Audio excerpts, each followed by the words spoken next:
he had opened an art school called Cal Arts. I had to give $4,000 donation to that thing. I had to pay him to do the part. So you lost money by doing it. But I do it again.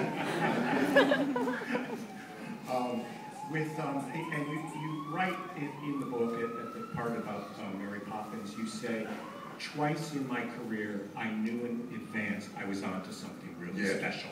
Oh, we all knew. There was something magical happening during that movie. Julie knew it and I knew it. We said, this is just, it was so sweet to do it every day.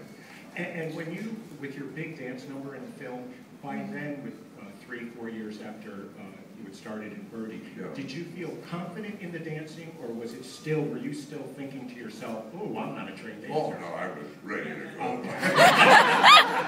We had Mark Rowe and Dee Dee Wood, one of the best teams. They also choreographed Chitty Bang Bang. And they were great at taking people like me who were not formally trained and taking what you could do, you know, and building on that. They're just wonderful choreographers. They're a husband and wife team, is that right? Yes. Yeah. I thought so, right. Now, I want to read another quote in the book that this one made me laugh out loud, and it comes from Carl Reiner. And you talk throughout the book about your idols, Stan Laurel and Buster Keaton. And Carl Reiner said, if the devil asked Dick to sell his soul for the chance to work in those old black and white comedies, Dick would think long and hard before refusing. Yeah, I always thought I was born in the wrong era. I belonged in the 30s movies. I did. I tell how I met Stan Laurel. Yeah, if you could talk about that a little bit. Been my idol since I was a kid. I used to always stand with I was looking up a phone number, the Santa Monica phone book one day, and it just said Stan Laurel. And I thought, it can't be. And I called it up the number, and it was Stan Laurel. And he had seen the TV show, he knew who I was and everything. And I said, Mr. Laurel, I've loved you for many years, and I'm afraid I've stolen rather liberally from you. He said, yes, I know. So I went up that Sunday afternoon and visited with him, and it was just such a thrill for me. And it turned out that a lot of comedians made a pilgrimage to his house. Danny Kaye and Jerry Lewis, all of us, you know, who grew up watching those guys. And did you also, at some point, meet Buster Keaton as well? Well, then I got after Buster Keaton, and I found him, too. He would, I talked to his wife, and she invited me to come out one Sunday afternoon, Eleanor Keaton, and we're sitting in the living room, and he's walking around outside, looking in the window. And I said, is he going to come in?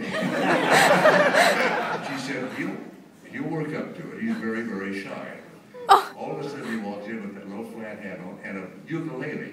Oh, Mr. Moon, Moon, Caroline, Moon, won't you sing? And sang and danced for me. Oh, God.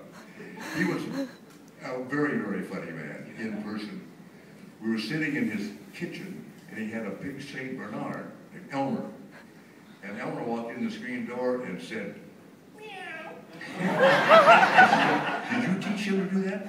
And he pulled his jowl down. He had a kitten, a newborn kitten. He was carrying around. I couldn't believe it. And adopted that little kitten. Oh, great people. And was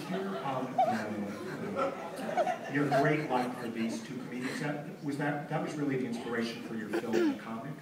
Yes. Yes. Oh, it was kind of a combination of all of it. You actually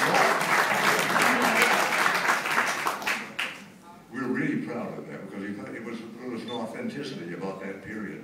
But you know, we went out and shot a lot of 16mm the way they used to, just grabbing shots here and there. And then we took all the film out in my backyard and dragged it around the grass to scratch it up. They only used maybe a fifth of what we shot, and all that footage was lost. Carl and I looked everywhere and we couldn't find it. That was my next question. Where's the footage now? Oh, I don't know. Yeah. I wish I had it. Yeah. Then, on a switching gears to something more serious, you write in the book about problems with alcohol, and you were really just about the first to speak openly about that, and have helped an enormous number of people. And everybody will read that section in the book where you really detail happened. There was just one sentence I wanted you to comment on, please, about that, which was, you said,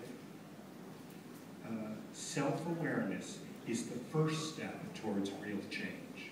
And how did that come for you? It was a gradual process. That's true. I worked nightclub with a partner in my 20s, and I never drank, and I was a teetotaler. And I was kind of shy in those days, a little backward. And I discovered that a martini, I got very social, very careless, and thought it was funny. But so I found that in a social situation, I would have a couple of drinks and be all right. But then it became 5 and 6 at night. I never drank at work or in public or anything, but I developed a dependency on it, and I really began to worry, especially going to work, not feeling all that good and everything. And I went for treatment. I went to one of the very first rehabs. Back then. They just locked you up with a psychos. And I was in a room with a guy that had little men in stop hats walking across it. But for me, with a lot of prayer, it just left me. I keep saying my drinking machine broke. I suddenly began to taste bad. It made me dizzy. I didn't feel good. It didn't do what I wanted to do. It just went away, thank God. But it's like, I tell you, getting out of prison, anybody who has a drinking problem. When I saw those Chilean miners, I thought, that's how I felt when I finally got rid of that habit. You know, into the light of day and freedom again. And I think, you know, now we're used to people speaking out about it, but at the time you were really blazing a trail in terms of speaking over. Well, there was a stigma back then about it. They thought, you know, either you had no willpower or you were a skid row bum. Mercedes McCambridge was the first one. She went before Congress, the gal who did the voice in Exodus, and talked about it. And I thought, that's a good idea. You know, I'm just a middle-class guy who got trapped by it, and we talked about it. And then I ended up making a movie for David Wahlberg called Morning After. Anybody ever seen it? Put a lot of research. But we had a big argument with the National Council on Alcoholism, who wanted a happy ending. And in this, the guy does not make it. But I talked to a lot of guys who've been in rehab. They show that movie, and it kind of scares them sober. Well, and continues to speak to people today. So yeah.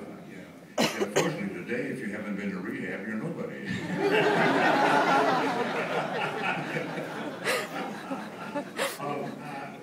I want to just jump ahead a little bit in terms of the years, because I was really startled when I read you talk in the book about Diagnosis Murder. 10 years on the air. The longest I ever had it.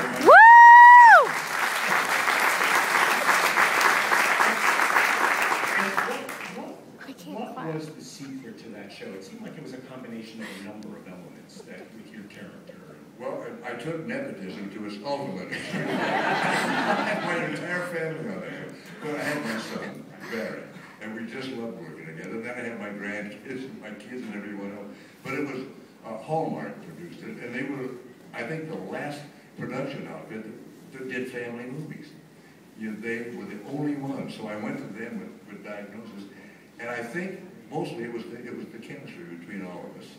Charlie Slaughter, it was just we ran a very loose ship, but we just had fun doing it. And I think that's what came across in the film. Right. And it seemed like your character had a little bit of everything. You know, he could be the serious and a little goofy at the same time. It was kind of Rob Petrie with a jacket.